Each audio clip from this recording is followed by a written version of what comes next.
What happens in ecom when you catch lightning in a bottle? Or, more specifically, lightning in a 30-ounce stainless steel vacuum insulated tumbler? Today, we talk to Michael Francis of Alva, the agency behind Stanley1913.com, home of the viral hydration phenomenon known simply as the Stanley Cup. Michael talks about the needs of the brand and the needs of the technology, blending the creative and the practical, anticipating the needs of the customer with accountable design. Grab your Barbie crossover Stanley quencher. Let's drink it in. I'm Justin Burrows. This is Commerce Chats, my high velocity.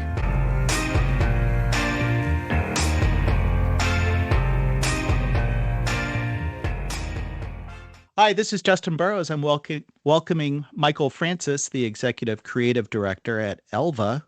Welcome, Michael. Thank you for joining me today. Hi, Justin. Thanks for having me. So, could you talk me through a little bit about the process of what you do for your clients at Elva? We're a digital agency specializing in branded commerce solutions, and so really talk about bringing that brand to life in an interactive e-commerce output. So, really understanding a brand, the brand's expectations, and the products that they're trying to sell, and bringing that to life. So, we've recently done Stanley.com, Reef.com, and Kula.com, all three different types of brands. And so the process really starts off with understanding the brand and understanding what their wants, needs, desires, expectations are. Some brands are going through a brand evolution. Some brands are just wanting to enhance their product or brand storytelling. And so making sure that customers are engaging with the brand, but also effortlessly shopping effortlessly and intuitively all the way through checkout. That process starts with digging in, understanding the brand, but also understanding what their needs are from a technology perspective as well, as we start to get into more development with Shopify, and really understanding their needs in terms of expectations, shipping, all that sorts of stuff. But the core focus is really on brand itself, that branded experience. It's interesting because you think of design as just kind of like making things pretty, but it really does have an impact on every part of the customer journey. You're mentioning like with the experience with shipping. That's not something you would necessarily think of when you think of design, but I would imagine that's a very complex and potentially confusing interaction for the customer. 100%. It's all the way around. So when we talk about design, we're talking about creative brand design, but also UI and UX design as well. And so finding that balance throughout the whole customer journey. So when we talk about, let's say, checkout or shipping, understanding how we're educating around the customer needs when they're going through that part of the shopping experience. And so making sure that UX is accountable. So a part of our process and within the creative process, and going back to your earlier question, is really helping define what that customer journey is, excuse me, and putting a heavy focus on UX itself. So creating that brand or that interactive architecture, I even like to call it the blueprints, thinking about taxonomy, navigation, education, how content sits, that's all part of design. It's not just the fonts and the colors and the branded elements. It's the interactive design and the e-commerce design is really combining that UI UX with that brand design focus. Yeah, and I just as a point of clarification, when you say Stanley, you don't mean Stanley Black & Decker. You mean the cool Stanley. Not to say that Stanley Black & Decker isn't cool. I mean, I love, a tape measure as much as anybody else, but you're talking about the mug, right? The mug people. Yeah, the cup that everyone is carrying around right now. Absolutely. Amazing. What's it like working with a brand that is like of the moment? Do you feel a sense of urgency to really get in there? Yeah, it's funny. They came to us with the ask of creating an experience that allowed them to launch 98 products for the year of 2024 this year. So we had to create a brand or interactive architecture that allowed them to effortlessly merchandise those 98 products, on basically on a daily basis. So working with them is highly collaborative.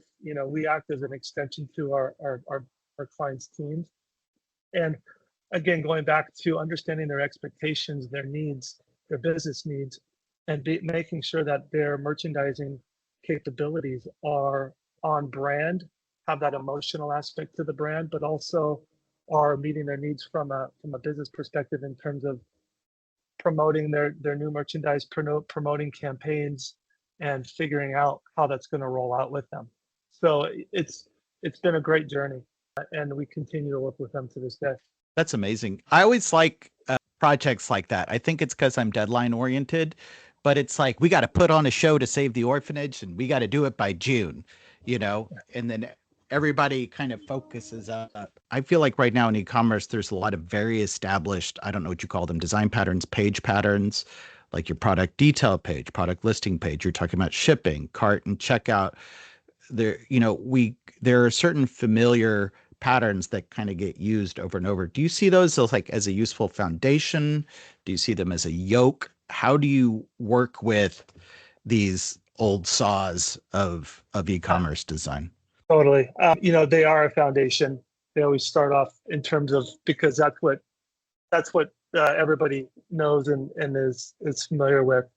Now it's really around the brand's needs and product needs as we get down to, let's say, a product detail page around what's needed.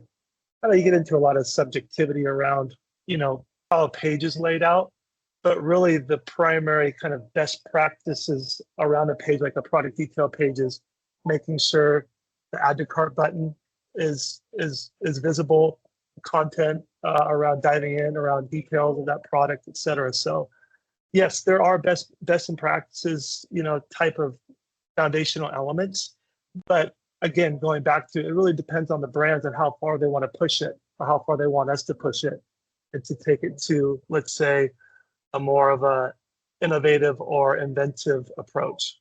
Yeah, I see that kind of with couture brands, or a brand where you're trying to give off. There might be a commerce element to it, but really they're just trying to have this big experience, like they sell, like I saw one, it was like they sold gigantic puffy jackets, and the PDP was almost a little bit of a puzzle, but it did a lot of really interesting, engaging stuff. But I guess if you're selling gigantic puffy jackets that cost $4,000, that's different than, I would really like to have this thermal mug, Totally. and I want to be able to see it, be able to buy it easily. Now, yeah, I mean, when you talk about thermal mugs or puffy jackets, that's still an emotional purchase, right? And so that's where the brand really can come out and convey themselves around diving into an experience that promotes or evokes that brand emotion. So if you talk about that PDP, that was a puzzle, right? That's the emotional connection that they're making with their customers, even in probably from an in-store experience as well. They're carrying that over to an online digital experience that allows the customers to connect both online and offline with that emotion. So, we'll back up here, give you a little history. When e-commerce first started, it was essentially led by technology, right? And the technology team, IT, were making all the decisions, right? Up until about probably, I would say, 6 years ago. Now that these online businesses have evolved, there are e-commerce teams, there are brand teams, there are technology teams, and they're starting to understand that working together is more efficient and produces a better outcome. And so when we lead in and talk to these companies wanting a new experience, there are multiple conversations going on, right? There's an e-commerce team, there's a marketing team, and there's sometimes a technology team, depending on the size of the company. And so understanding that it's like a symphony, right? And so when we have these conversations and we start these projects with them, we're having conversations that align with each part of that portion of the build, right? And we're aligning Hmm. them together internally and getting together, having the external teams, our partners, basically come together and have conversations during that project. I don't know if that even really makes sense, but we're No, aligning those absolutely. we're aligning those conversations and somewhat being the orchestrator, the director of those teams, basically having conversation and making them align with maybe the experiences that they're not used to. But those times are changing, and when we talk to these brands, they understand that path and they understand the steps that they need to go through. And so, they're pretty buttoned up these days. So it's definitely changed from where we're at, 6 years ago. Excellent. Well, Michael Francis, thank you for joining me today. I really, I really appreciate it. I hope we get to talk again soon.